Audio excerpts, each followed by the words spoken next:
Yeah. Yeah. So all good. So this session is just after lunch, so people are coming back. Yeah. So that's why there is a you understand, good food, Thai food, you know. So there is a small delay after long sessions. So we will start the panel very soon, and Anil, I will go first with you. Yeah. And you will set the context of our work a little bit, and Yeah. yeah, okay.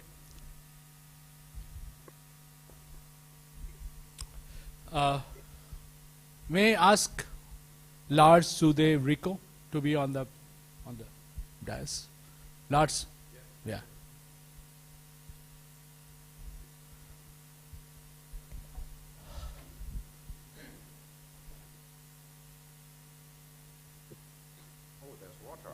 Yeah, we get them water. This is a water conference, so, you know, so water connect us all. So we have water with us. Syed and Anil, you can also have water with you. Yeah. Yeah. Yeah, I am having coffee. yeah, having coffee. You know. So it's early morning in France. Thanks, Anil, for getting up early and participating here. And so this session is part of our joint action with UNESCO Intergovernmental Hydrological Program and Water Future Program of Future Earth.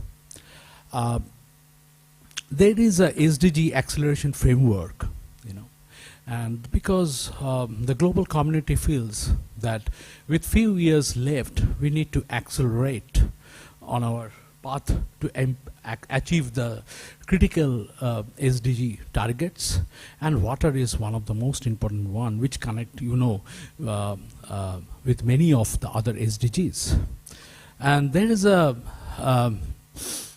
nearly 99% of chance that we may not fulfill all the SDG or reach all the SDG goals. Elena, come in. So you will be penalized by, we will be asking you 2 more hard questions for being late. Yeah.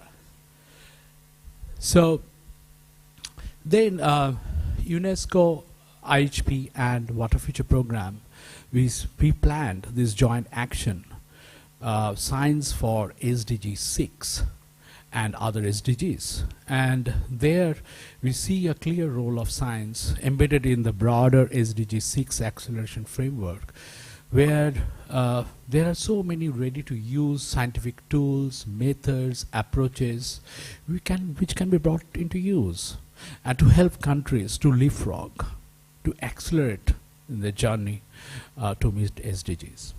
Yeah. Anil will elaborate on that things in more details, how we are engaged with UN General Assembly, United Nations Water, and so on. And but here in this session, when we are talking of science, we are talking of a broader science. We see a very important role of economics in assessment of demand, supply, water security threats, identifying tools which can be operational. Because if you see the challenges with implementation of SDG, it requires new economic approaches, because it cannot just rely on a financial cost-benefit analysis, one-time shot. It needs a long-term when we are talking of the sustainable development. We need to, when we are talking of the groundwater, we need to think of our future generations, maybe 50, 60 years, and how we can assess the cost and benefit thinking of these intergenerational aspects. When we build dams, there's a whole lot of depreciation cost involved, and we have to think of the long term. We have to think of better approaches of water accounting, maybe, yeah. Bringing because there are stocks and flows and all these things, there are temporal aspects involved there. And you see the whole water system is so dynamic, and how we can bring the dynamic aspects in our water accounting. It cannot be only on production-based approaches to value water resource or natural capital. We have to include the cultural values, the social values. We have to find out the behavioral sciences to nudge just solutions for change in production and consumption behavior.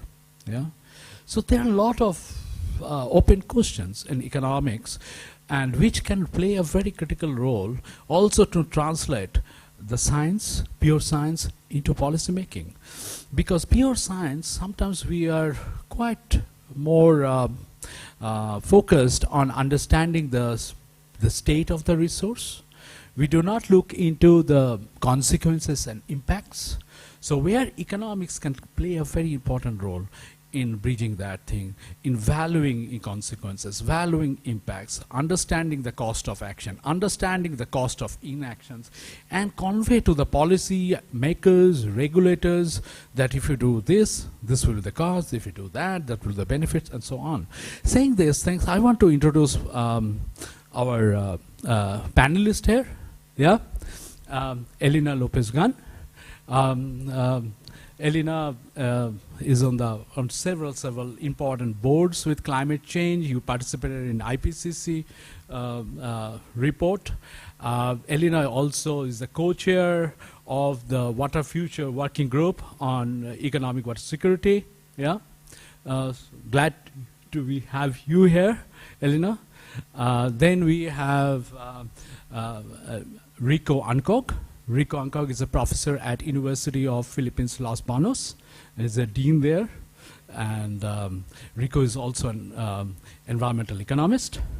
Then we have Sude Denavi. Sude is also an economist, agricultural economist, and you are a lecturer and a researcher at ITT Cologne. Yeah, thanks, Sude, Rico. And then we have on stage we have Lars Ribe. Lars is quite connected to Water Future program for GWSP for more than 10 years, Lars. Yeah, and he also is part of the water security group of Water Future, and so and he's a professor and dean at ITT Cologne. Yeah, I hope I have not missed. And then I introduced to my distinguished panelists there on screen. We have Dr. Anil Misra from UNESCO headquarters, IHP in Paris. And good morning, Anil. Anil heads the sections on water security and hydrological section. Yeah, and is also into key part of that co-leading the UNESCO initiatives on science for SDGs. And then we have Professor Said Iftikhar from Griffith University, my colleague there. And we have been working together for a long time, and he's also a hardcore economist.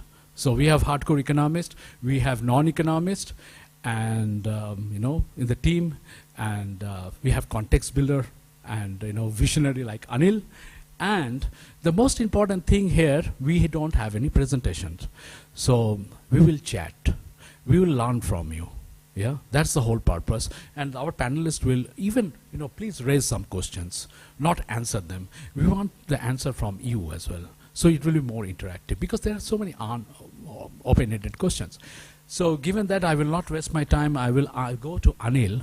Anil, if you can say in few words, our initiative, Science for SDG 6, and the global water assessment mechanisms that we are thinking of. Anil, to you. Thank you, Anik. Thank you for having me in this very important conference, Water Security and Climate Change. Good afternoon to all from Good Morning, Paris. Well, this is a very important topic, and I just realized I'm not an economist, by the way. I will bring my hydrology background as a hydrologist in this conversation. so that we can provide some meaningful discussion in the particular topic.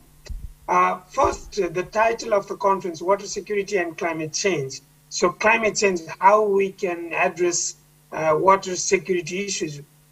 Clearly, COP outcome document shows we are not in the path of 1.5 degree. That means that we are not in the path of mitigation, so we have to go on adaptation. And then adaptation is not sufficient, so we need to find other way, probably also think of climate vulnerable people, displacement, so there is a migration question that might come. In that context of this particular session that Anik highlighted, I work in the Intergovernmental Scientific Program, Intergovernmental Hydrological Program, with the title of the 9th phase, Science for a Water Secure World in a Changing Environment.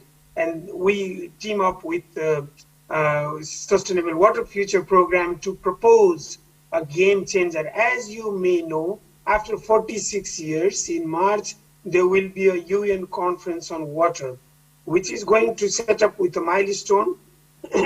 And there are several preparatory processes. And with Water Future, we propose science-based water assessment could provide kind of a game changer strategy so that we can provide meaningful evidence-based decision-making for the policymaker.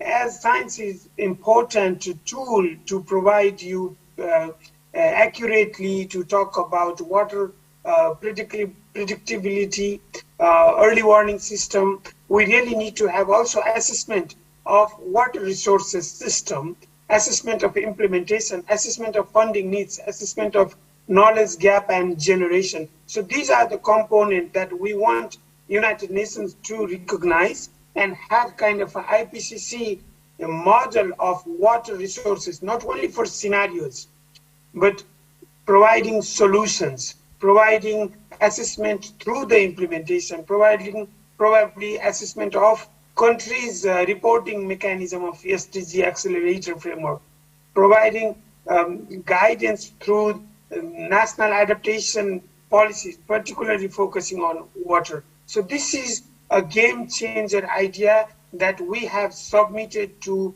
UN preparatory process and which has been recognized. You can see it in the UN conference website, open science-based assessment. Now we need to develop pathways. So this conversation that we are going to have and with the prominent economists, probably we'll get some feedback how to get there, how to have this science-based assessment so that country can achieve their aspiration to all the goals.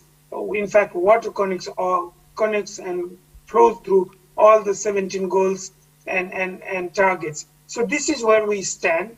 We have constituted two task forces, one with the scientific community, the other with the policy community. And out of that task force, we have prepared a draft discussion paper. Anik perhaps can distribute that discussion paper. And we are going to have a round of discussion. And I would also like to invite you. We are going to organize a meeting on January 19 in Paris to come up with concrete ideas to be presented at the United Nations conference in March. So this is a game changer idea, as I highlighted, which will present the pathways for water assessment, science-based water assessment, which will provide a policy-oriented solution to the countries. And I will stop here and I will be happy to respond to your question. Thank you, Anik. Thank you. Thank you, Anil, for briefly summarizing it and present the case. And I reiterate what Anil said, this is a game changer and it can really, really help to accelerate the implementation of SDGs and beyond. Yeah. Thank you. Stay there, Anil, and we'll be taking questions from the audience also. Yeah, I will briefly. We will go through. I will ask Lars. Lars, we can give the mic to Lars. Yeah, Lars. What I was saying that you have been working on water security for 2 decades, and you have been working on the scientific aspects of assessing water security, and you were trying to attempt to connect to the policymakers to help them and in their decisions and so on in many countries, not only in Europe, in Africa, Latin America, and so on. So, in your words, being a non-economist, you say, what do you expect from economics to help you in adding value to your work? If you can, I'll give you some 3 or 4 minutes, if you can tell in brief, then we'll go back. As you said, we had enough sessions where at the end there was no time for interaction, so perhaps we can play it a bit different this time. No? But in brief, what I'm happy that we have the term water security, because it describes a goal, and we are teaching IWM, which is the way towards it, or perhaps water system management it should be called.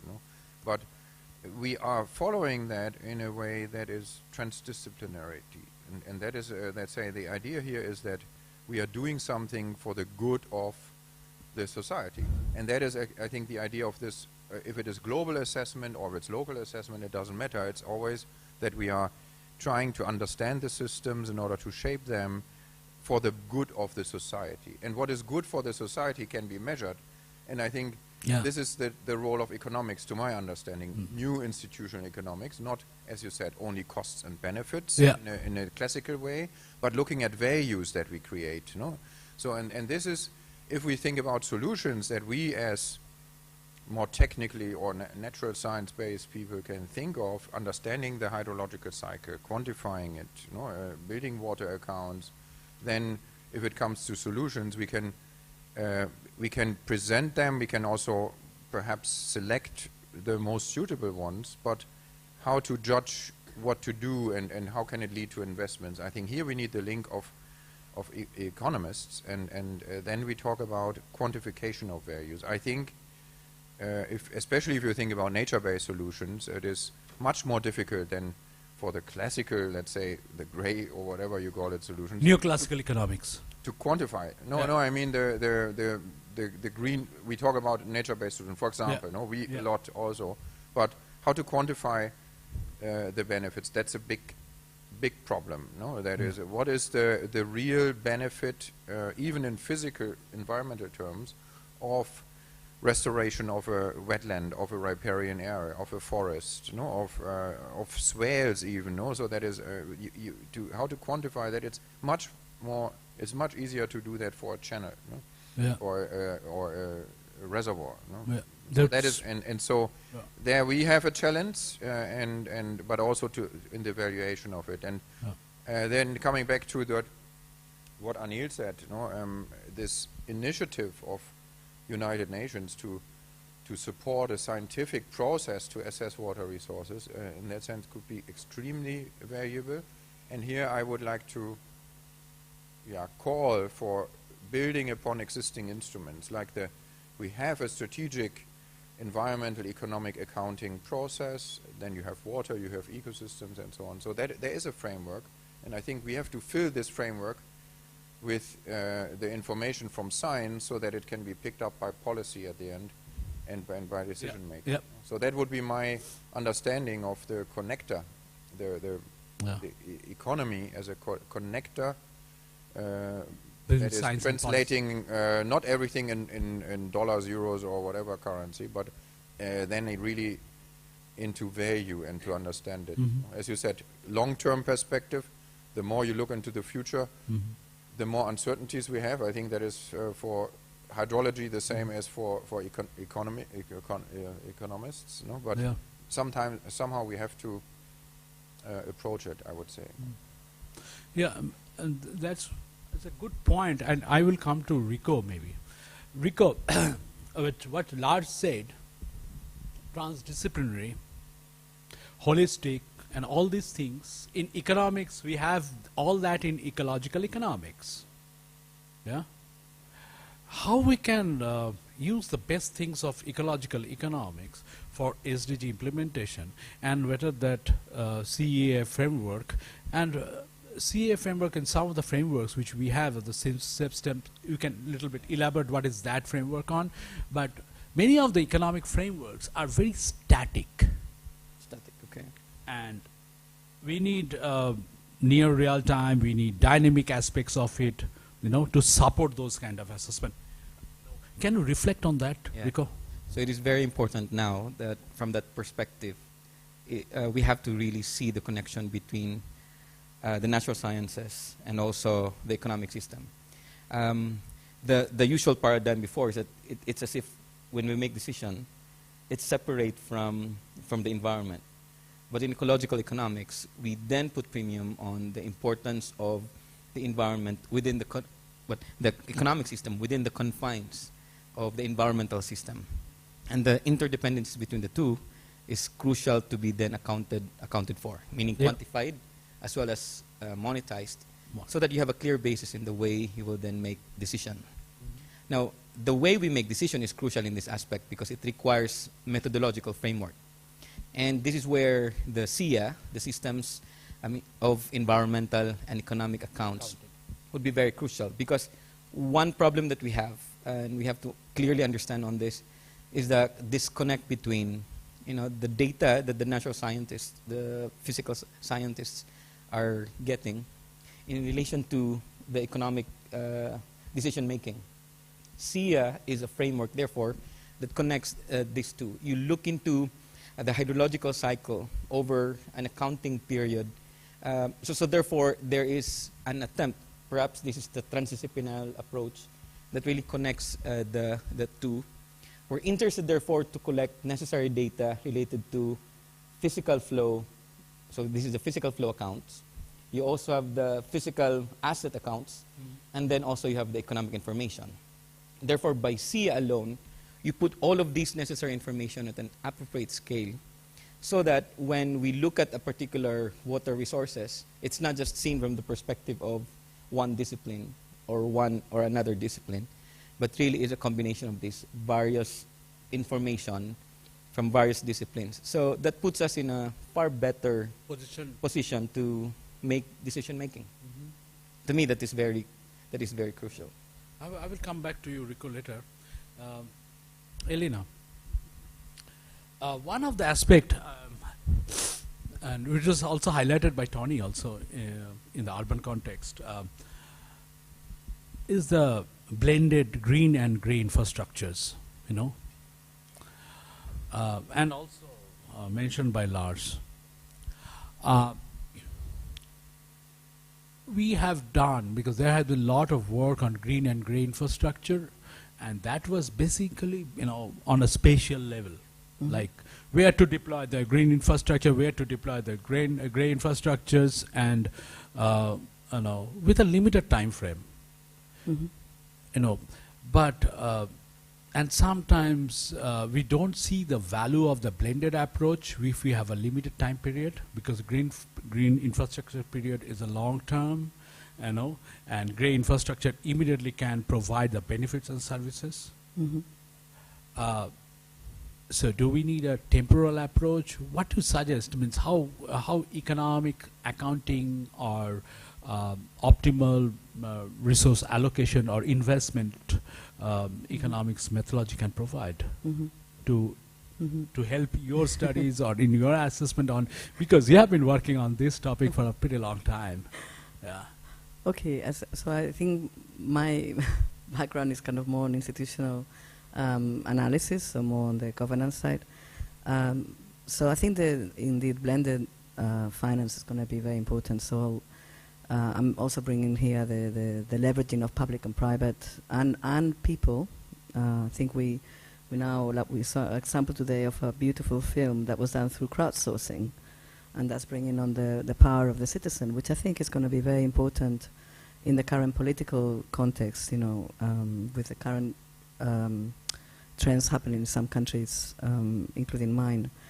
So I think for me, in a way, I'm going to deviate slightly from the blended finance in the sense of saying, I think to me one of the key elements is pluralistic value framing, where you really bring in, on the one hand, the economic value and understanding economic as welfare, and then even going further and talking about human and planetary well-being. How do we measure that?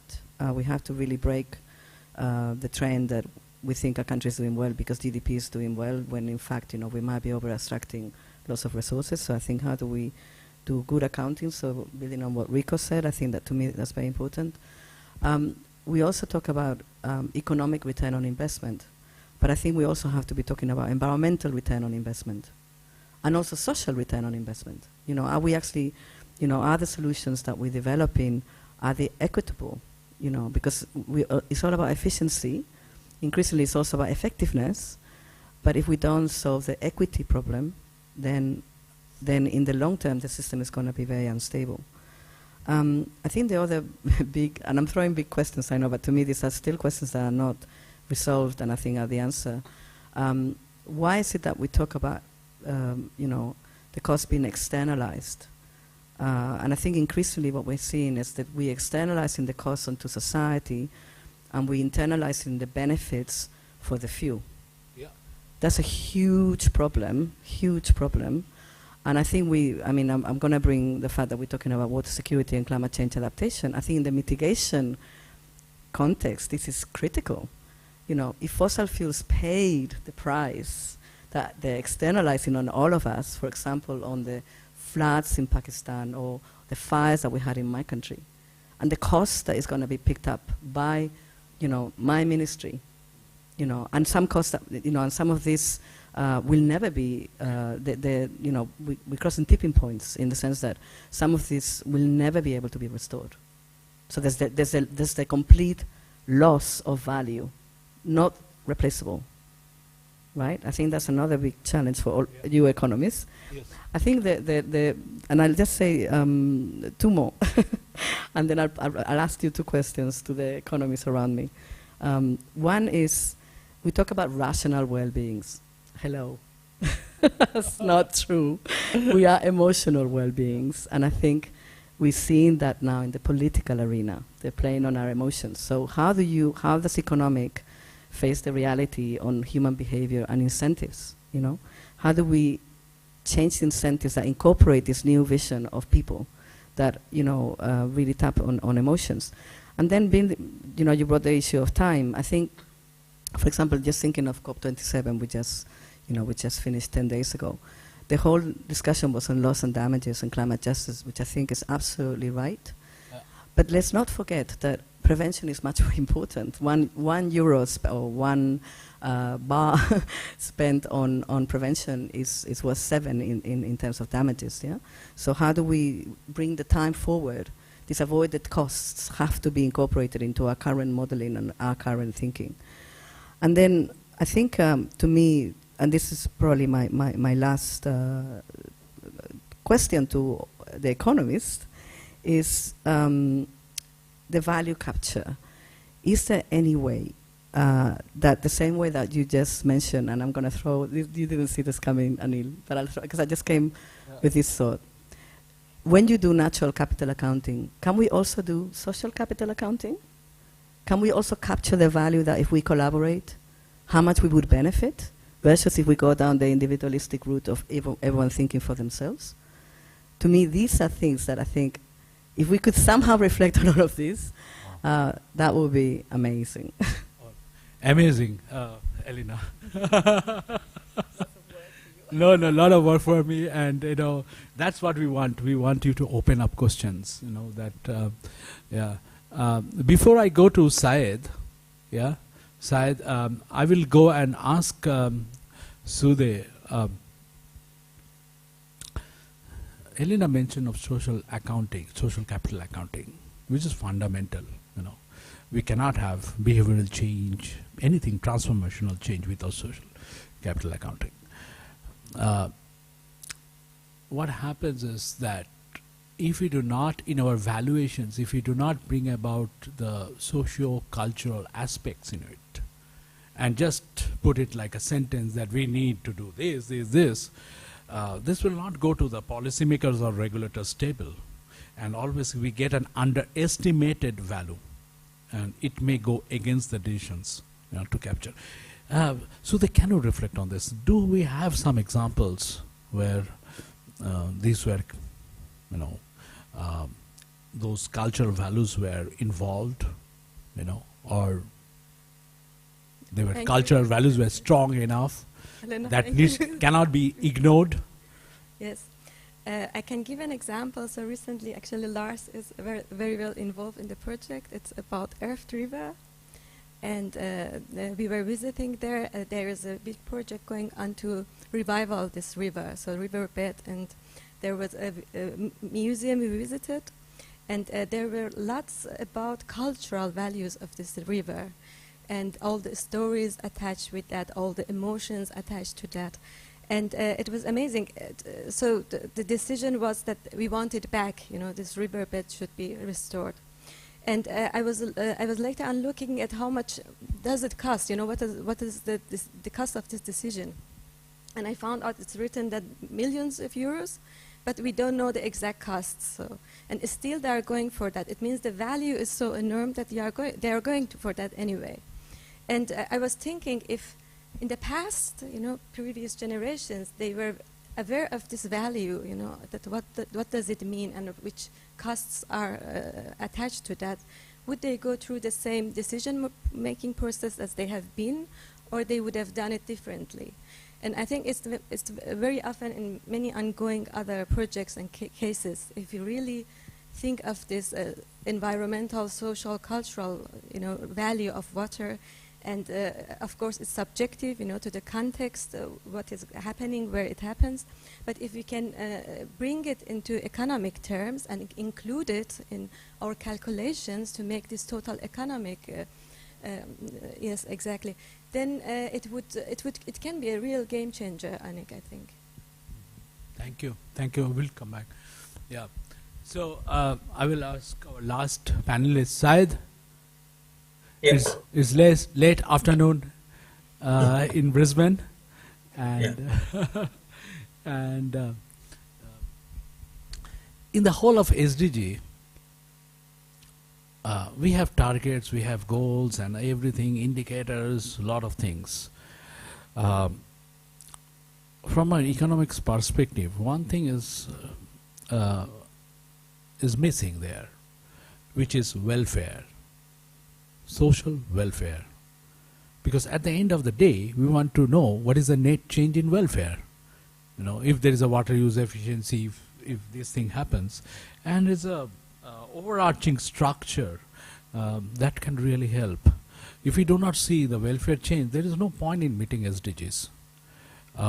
Syed, from welfare economics standpoint of view, what do you think? How we can employ welfare economics in SDG implementation, economics, and acceleration?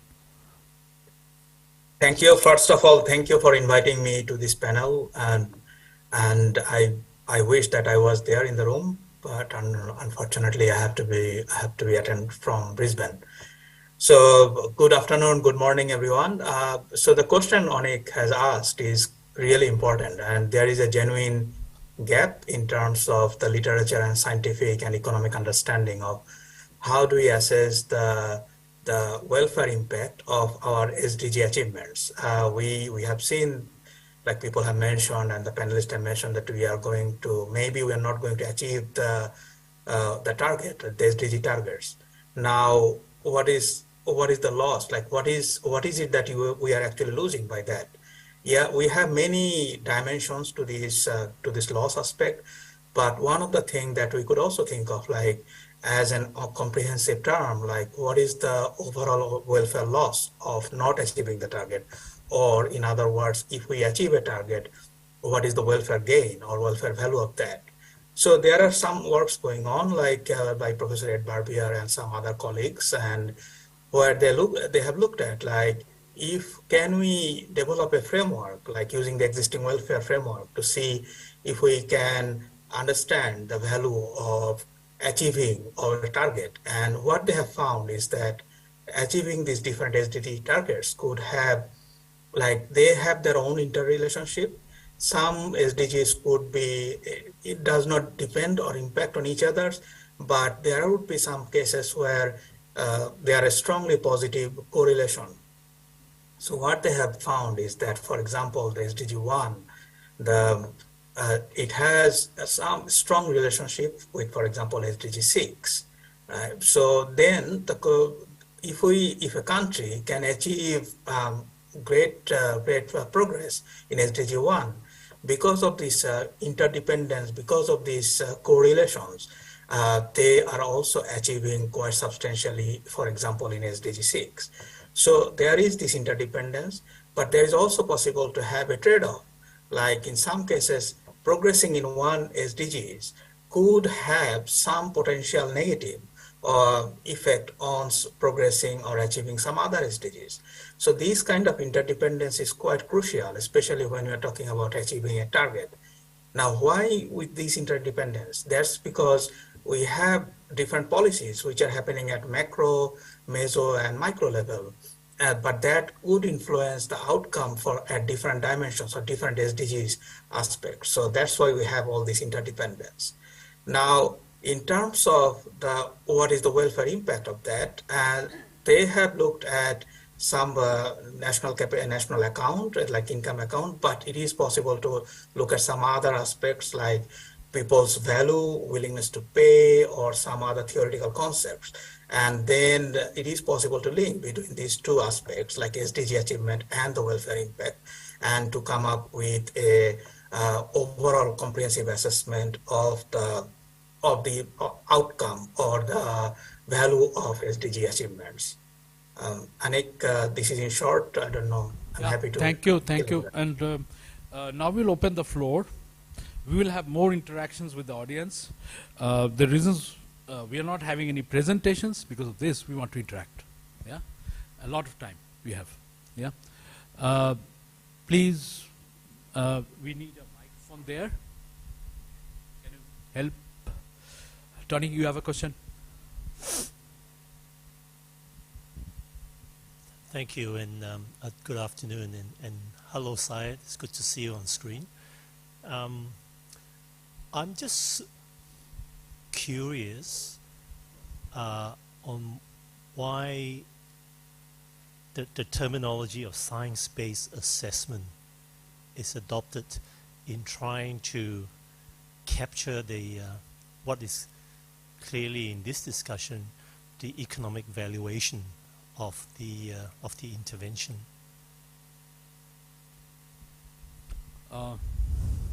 Science and economics are connected, Tony, very much, because I think we have passed the stage where only we had neoclassical economics, and when I don't know, I can share my experience. When I did my PhD in pure economics, this was on transboundary water, and I oversimplified the hydrological characteristics so much. And right now in 2022, I feel so ashamed of that simplified assumptions. I wish there were more integration of science and economics, and economics can add value to science, and science can add value to economics. So when we are looking into the whole global science-based global assessment, economics there plays a major role in translating, that's what we are discussing, the scientific evidences and into economic way of valuing the consequences and take it to the policymakers. So economics is not only about valuing, economics is about investment planning and many other aspects of it, mechanism design, behavioral change, so many aspects of it. So I do not doubt that, but I'm just curious as to whether there is an implication that the current assessment is not scientifically based. Cultural assessment. The current assessment that is being done.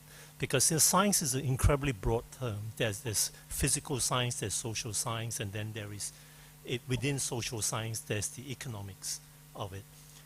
For this to be coined as a science-based assessment and taking it to the conference in March next year could inadvertently actually put the cats amongst the pigeons in terms of how everybody's going to receive this. I think I need to clarify, because this session is part of that, contributing to it, not the whole picture, because Anil, yeah, I think one thing that I mean, I take your comment. I think it's definitely something to be thought about. But for example, you now actually see things like the Task Force for Nature-Related Risk-Related Disclosure and Nature-Related Disclosure, and you actually see working to science-based targets. You know, so it probably could connect with all those initiatives as well, where in a way you're kind of thinking. I mean, for example, what we just saw in COP27, that was not science-based, right? The NDCs are not aligned with what the science says. So, in a way, why should we scare to put on the table that really we are heading for not a very good place? I don't know. That would be some of my suggestions. Is why not? So, Anil, yes, go ahead. Yeah. No, I think it's a very, very interesting question. I would like to bring science in the picture, but also referring to what Elena said. She said $1 invested is equivalent to $7 in terms of loss and damage. You save that money. So how do you get $1 saved? You need to have a better prediction of flood and drought. Now let's see the example of 2021 flood in Europe. Okay, we had all science in place, but still with the uncertainty, countries suffer. That means that we really need to have better science still. We need to have citizens engaged in the scientific process. So, and again, going back to the NDCs or NAP, if we don't have scientific assessment, which is dynamic, we will not achieve, even with the lots of resources invested. So that's why science and economics are interlinked, and we really need a science-based assessment in order to provide evidence-based policy making. It's not only physical science, it's also assessment of economic implementation, financing mechanism. This needs to be based on scientific assessment. And that's why we want to put in place scientific assessment. Now, there is a mechanism. In IPCC, we have a freshwater chapter, which presents scenario, but that doesn't give you solution. That doesn't go beyond the scenarios. We need the implementation assessment funding mechanism, how funding are done. And this is the dynamic process. I don't know whether I was clear in my response. Thank you. Thank you, Anil. Thank you. Yeah. Oh, we have a lot of questions, and I'm so delighted. We have Aditi Mukherjee. Yes, hi Anil, hi everyone. I think this is a fantastic initiative of the UNESCO and Water Futures to do some assessment. My concerns are a bit similar to Professor Tony. I think the IPCC ones are science-based assessment, and maybe you are referring to the AR5. I don't know if you have yet seen the AR6 assessment. We actually, Working Group 2, AR6 chapter on water is 1/3 like these natural, the physical science, 1/3 is around sectoral impacts, and 1/3 is actually solution oriented. But having said that, I also think that IPCC has certain limitations in the sense that its mandate prevents it from saying anything that the governments may take as policy prescriptive. So I really think if you do this assessment, I mean the science-based assessment nomenclature may actually also have the danger of saying this is another IPCC type assessment, but maybe you should actually say something around solution-oriented assessment. I think that would have a larger buy-in, because what we are doing, we know that what the problems are. I mean the physical basis of climate change is crystal clear. Maybe we still have lack of knowledge in places like Africa, parts of Asia. We may have, but overall the science is very, very well developed. But we now need to move in more into the solution space. So I really like this idea, but I have some reservation in calling it a science-based assessment, because it would almost seem as if the other assessments that have come before it aren't science-based. So my plea to this group would be, if there's still time, to actually rethink it as a solution, as a solution-based assessment or a solution-focused assessment. Thank you. Thank you. Before I go to Anil, Anil will clarify. Anik, yeah, let me, if possible, let me. Yes, please go ahead. Respond to Aditi. No, Aditi, you are right. We are not saying there is no science-based assessment, and I follow that you were one of the lead author of recent IPCC report, and we really need this kind of conversation, as we are saying. And I should have been more clear. We want to provide solution-oriented, scientifically valid assessment. So this is, I wanted to clarify that. Of course, we want to go beyond IPCC, and that's why it is not only presenting scenario, but also not only policy advice, but assessing what are the mechanism of implementation, what are the mechanism of capacity development needs. So that is where we probably go into the solution-oriented assessment. And with that, probably we will come back to you with our draft discussion paper. And again, I would like to invite you to Paris on 19th of January to have an open discussion so that we can get this assessment in the right term, in the pathways, so that we can present to March conference. And thank you very much for your excellent comment, Aditi. Yeah, I think, Aditi, thank you for your comment. I just reiterate what Anil said. This is a departure from the problem-oriented assessment to solution-oriented, coming with sets of tools, methods, approaches in the implementation. Yeah. Particularly in the solution domain, and also looking at not only in the water sector, but water as a connector to other sectors. Yeah. So that's why we are getting the member countries' support in this initiative. Yeah. So we need to clarify, Anil, the science-based assessment. It may sound very, duplicating some existing efforts. I think we should avoid. I fully agree, and I agree with you, Tony, on this regard. And we need to clarify on the role of economics. So we may go for more questions. Lars? Okay. So, I was seeing this thing. Sorry, Lars. Give a lot of room for the audience, yeah. So that is we cannot talk all the time. Yeah. But I just wanted to say what I understand as science-based is really, I think Anil also said that it's more the way to do this assessment. To say in German, science means Wissenschaft, that is related to all the science. What you in English sometimes call science, we would call natural science, but it is all the science. That means the scientific method. Even social science. That is a very systematic way of observation and methods to make sense out of these observations and to conclude. I think that is meant here. That is a scientifically sound assessment. And that, for me, it is a must. You don't have to say it, because a non-scientific assessment nobody would trust. So I think science-based assessment should be the norm. I don't think we don't need to mention it really.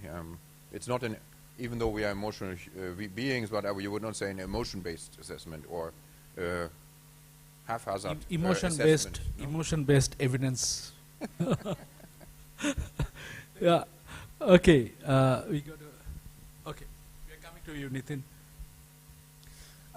Thank you so much for the discussion. My name is Mbeo, again from Kenya, and you've talked about welfare, and it's really captured my attention, especially the impact, the adverse impact of climate change that has compounded issues and problems and challenges within the developing world context.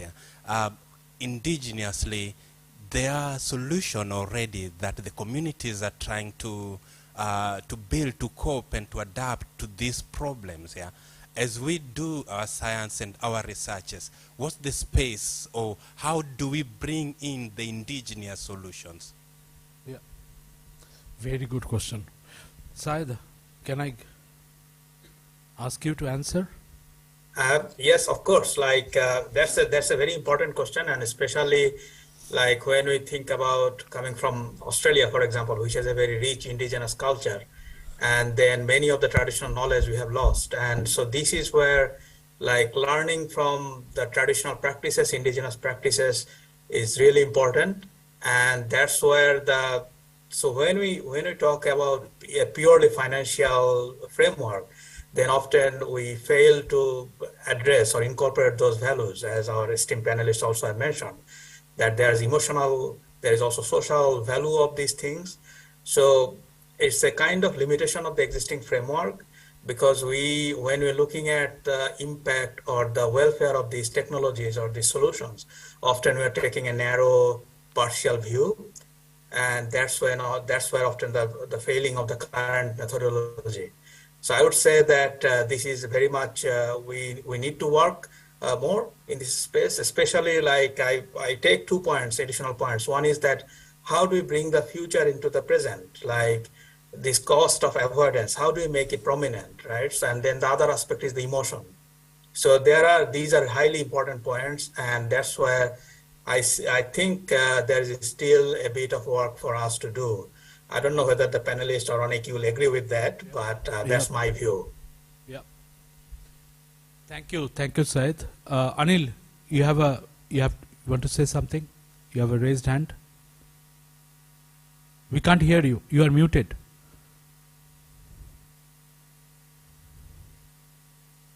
No? Yeah, okay. No, I think it's a very interesting conversation of citizen engagement and indigenous knowledge. Anik, if you allow me, this is also very important. I want to share 2 slides. I think to clarify, because you open the slides, and in the meantime, I take on one question from Nitin. Yeah. Yeah. Okay. You so open the slides. Yeah. Okay. Nitin. Yeah. Please introduce you, and also I ask the audience to introduce themselves. Thanks, Anik. I'm Nitin Basi. I work as Program Lead Water with the Council on Energy, Environment and Water. Thanks for this very interesting discussion, and also good to know that these deliberations will directly feed into the UN Water Conference that will take place in March. While looking at the topic of the deliberation, I mean, one thing which came to my mind, especially after working in the space of influencing the public policy, is that many a times, it is so difficult for the governments, I mean, whether in Africa or in some part of Asia, to understand why these investments are needed. I mean, especially when we talk about SDG 6, I mean 6.1 and 6.2, which is basically on the water supply and sanitation. So you will still feel that, many times the interventions are done because they have to be done. So there is a target, government has to achieve the target, and the infrastructure is created. But there is no assessment being done that what is the welfare it is generating. Elena mentioned about $1 investment and $7 benefit. But do we have, such assessments of, improving the water supply infrastructure, improving the water availability at the local scale? What influence it had maybe in terms of the welfare it might have created in terms of public health, in terms of reduced drudgery for women to walk longer distance to fetch water, in terms of improvement in the education, enrollment in the schools in the rural area. So I think these are some of the facets, which as a research or the economics, or let's say economists, have to work along with the government and try to highlight that how this can be mainstream, so that there can be better budgetary allocation for such interventions. There can be a greater finance. People understand why such investments are required. So maybe this is something which I would like to hear. That what are the possibilities? How we can ensure that the policy makers or the decision makers also understand why these investments, why this infrastructure, why it is needed. Excellent, Mans. Excellent. Because we really want to, our panelists wants to answer your questions, but Nitin, excellent question. And let us go to Anil's slide there. Anil. Yeah. Can you go through the slide? Can you hear me? Can you see me slides? Yes, we can see the slide. Okay. I will start with what Lars said, and this also contributes to Nitin's questions, the previous speakers, and as well as Aditi's question. I would slightly disagree with what Lars says. If we put science-based, it would look like all the reports are not science-based, but or it is obvious. No, I don't. I think science is still improving, and we need to work on the improvement of science. I already talk about the example of European flood last year, but there are 23 unsolved problem in hydrology. Still, hydrology needs to be the unsolved problem in hydrology, but that's a more scientific aspect of hydrology which needs to be addressed. Now, what does that mean? The assessment we want to have, but this is also for the discussion. Of course, we would want to complete this picture by January and by February so that we can present it to UN General Assembly, UN conference. Water availability and needs assessment, implementation assessment, cross-sectoral needs, because water is very much dependent on other sectoral needs, policy needs assessment, funding needs, capacity development. And when we talk about indigenous and citizens engagement, this will be in the supporting verification and validation tools. So we want to have a scientific intergovernmental validation process, science high-level policy mechanism, funding and knowledge generation, SDG implementation, monitoring, NDCs, NAPs, cross-sectoral verification, including citizens engagement, I would rather say, and indigenous knowledge. And these all will feed into science-based global water assessment, with the outcome being periodical intergovernmental validated assessment report, policy recommendation, and special sectoral reports, but solution-oriented, referring to what Aditi was saying. Yeah. And let me see if I can show you next slide. I think it's okay. This is what I wanted to show you. If I go to next slide, I don't know. There is a problem here. So one more slide, Anil. One more slide. It's coming. Okay, let me show you now the slides. Yeah, this one I want to share with you. Can you see my next slide? Yes. Yeah. So this is what there is already IPCC, and we will build on based on what IPCC provides. There is also periodical World Water Development Report UNESCO publishes on behalf of all other UN agencies. Recently, WMO published Global Water Resources, but basically this is only, I would like, particularly the hydrologist and water expert to look at this report, which only provides a runoff data from different river systems. There is a GLASS report from UNICEF and also Aquastat. So building on all these reports, we want to have solution-oriented assessment underpinned by science, which will provide transformative change to develop knowledge for evidence-based policy action. So this is what I wanted to share. Thank you very much. Thank you, Anil. And I'm just coming back to Nitin. Even in this global water assessment mechanism, it will not produce just only a set of indicators which are very insensitive to the investment or the social and economic change. So that's because we want to build something more tools for pinpointing investment opportunities, understanding consequences, and so on. And it will build on what just Anil said, on the different assessments already done, and build on it rather than creating something new. No, there's no need, because IPCC also already synthesizes something, and this is the change is not only in the water systems. We also see changes from climate. We also see changes from anthropogenic changes as well. So it's not equal to climate change only. So so there are other aspects which will come in. So coming to Elena.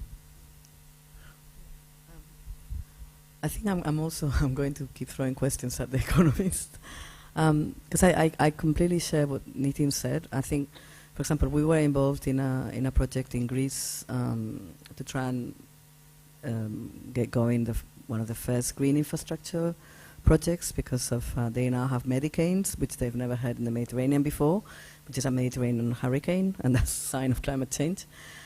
And when you go to the ground level, it's super difficult because you have to do a revenue flow. And how do you capture those values? So then, I'll throw again for example, if you think at the local level, the current economic system fails because it will be very difficult to prove the case still for a nature-based solution, or even often because they're quite small and you kind of aggregate them, and then the large banks, So I think for me, so that's one question, the revenue flow, how to find ways of being more innovative. And that's on the microeconomics. On the macro, and I'm not an economist, I think there's this discussion now on the taxonomies, what is green, and really making sure that the investment, we send signals, that it's not a wise investment because you're investing you're locking your system into, for example, I'm thinking of fossil energy. So I think to me that also is going to be very, very important. And I think for me, okay, and then the last question is, should we change the metrics? I mean, for example, if we really use up our carbon budget, do we know the kind of cost in terms of damages? But we're still moving in money. But I mean, are there? I don't know. I think there's a point of saying, I don't know how to do it, but I just know that our system is failing. It really is. Yeah. Before I go to Tony, I ask Rico to answer to Nitin.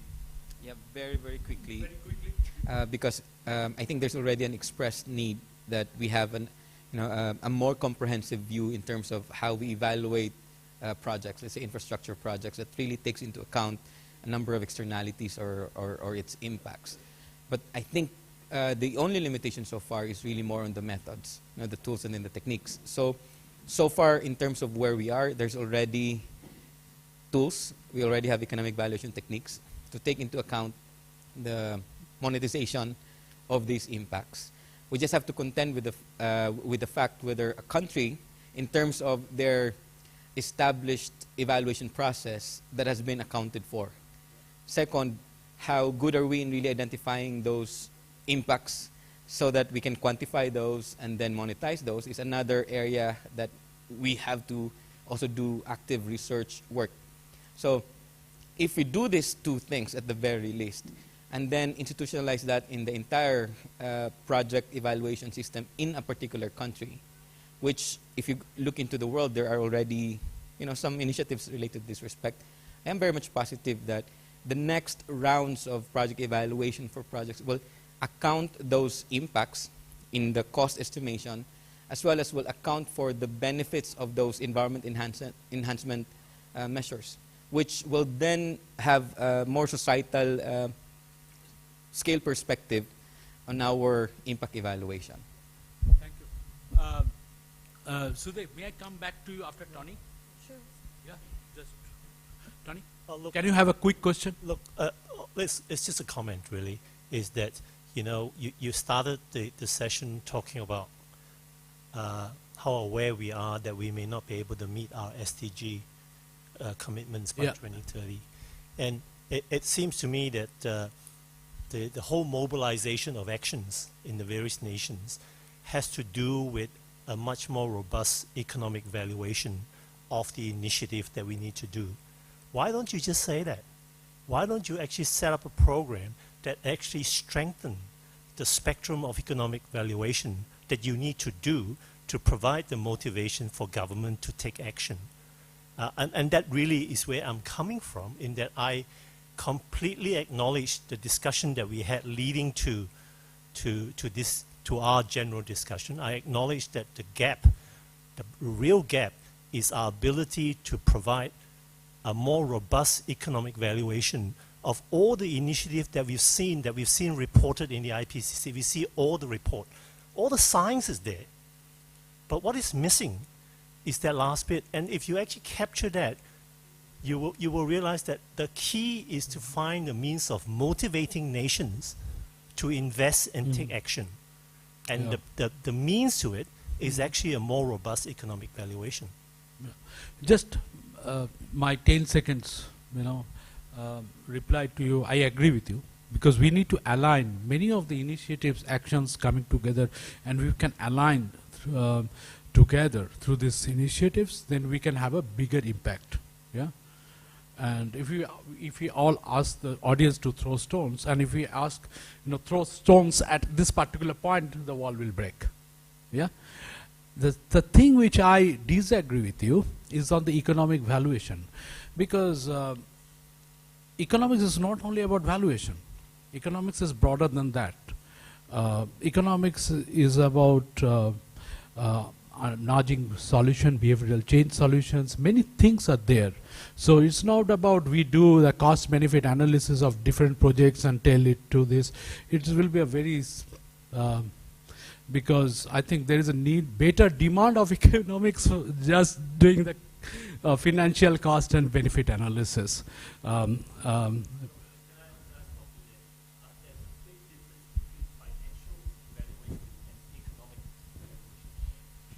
But economics is more than a valuation. Economics is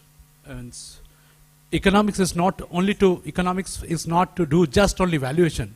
That is only one part of it. There is a broader aim of economics, and where it can really, really contribute in this.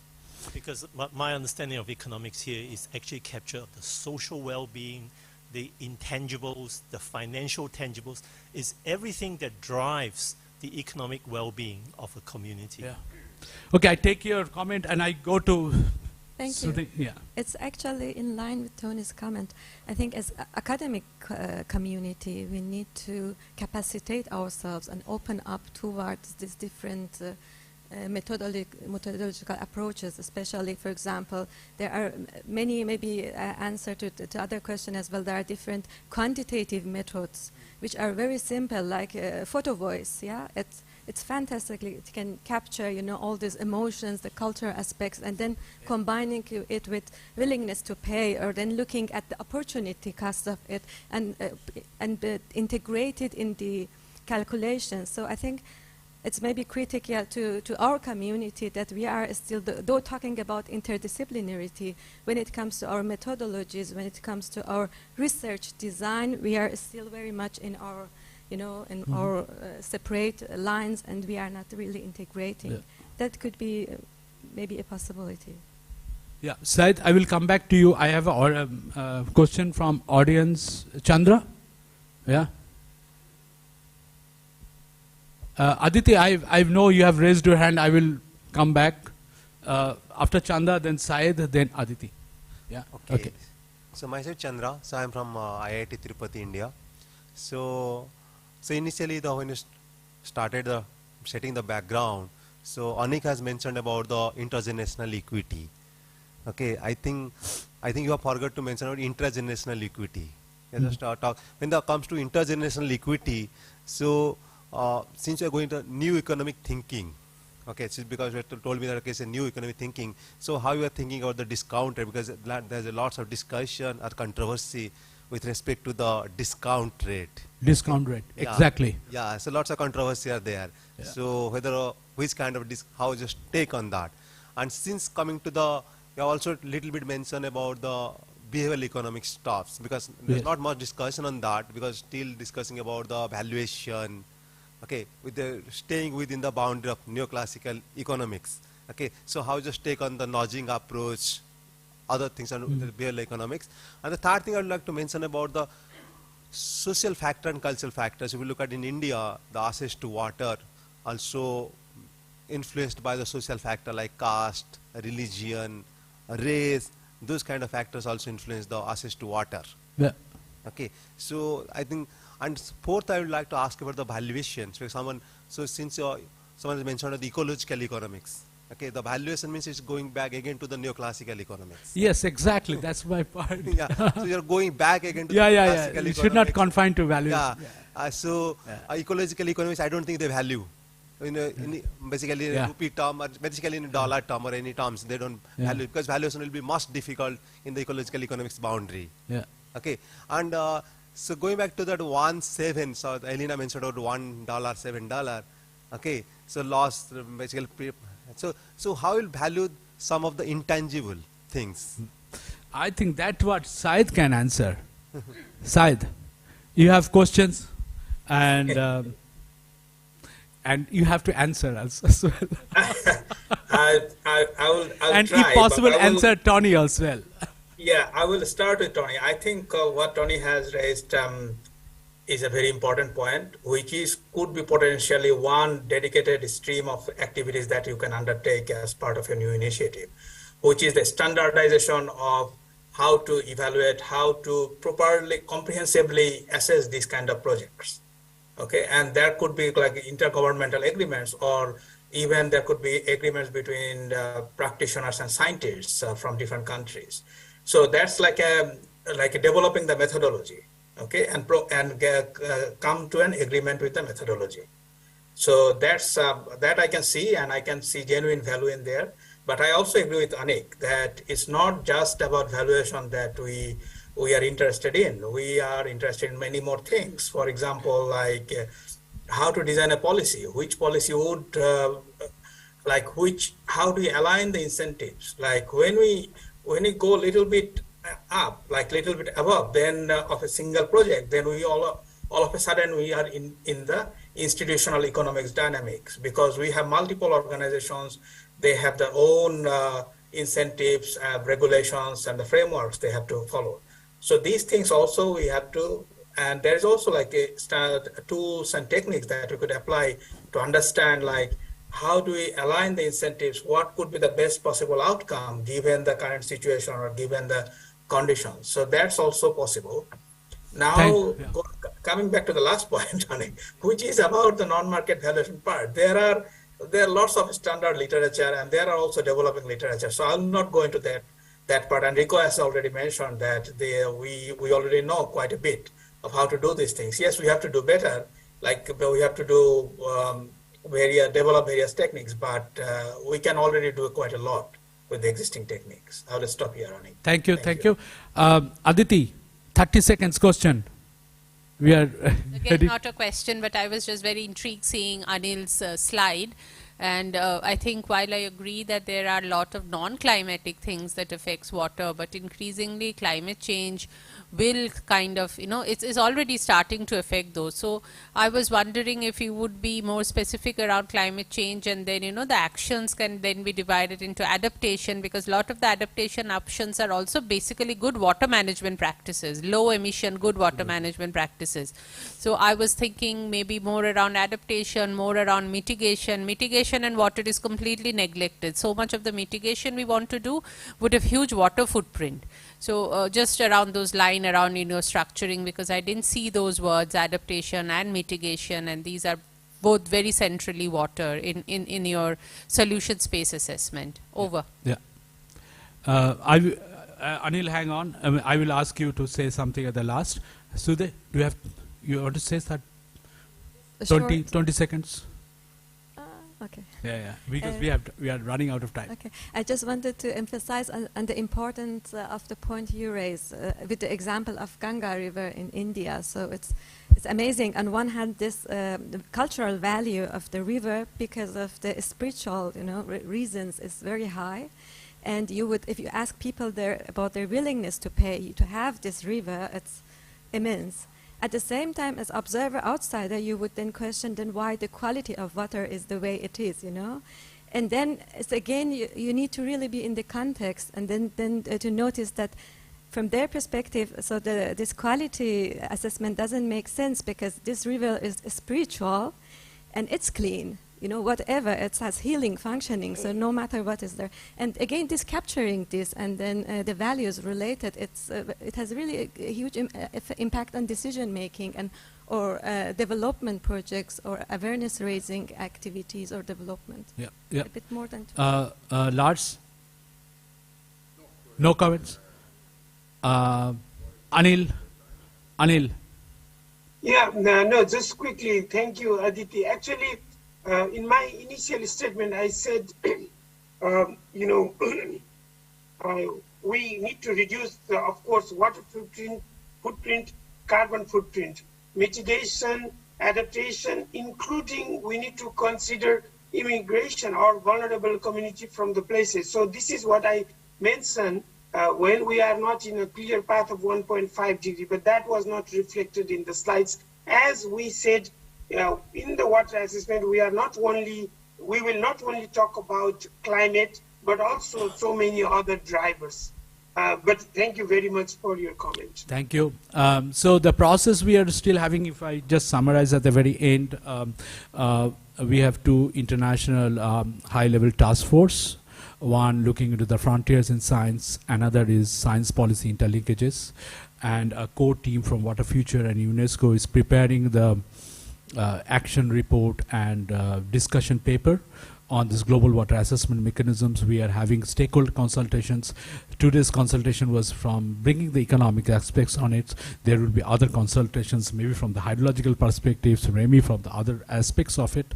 Yeah, and that will contribute an understanding from you what is missing, how we can strengthen that document. We are happy to share that document with you and get your feedbacks, and we will be presenting, discussing more on 19th of January in Paris at UNESCO headquarters, and there will be more follow-up discussions in science events at the 2030 UN Water Media Conference, and then we will take it forward from there to the UN General Assembly. Yeah, thank you for all your help, and thank you for the panelists. Thank you, Anil, for getting up so early in the morning. Thank you, Syed. Thank you, all the participants. And I say in a Bangkok style, namaste. Yeah, yeah. Thank you. Thank you. Thank you all. Bye.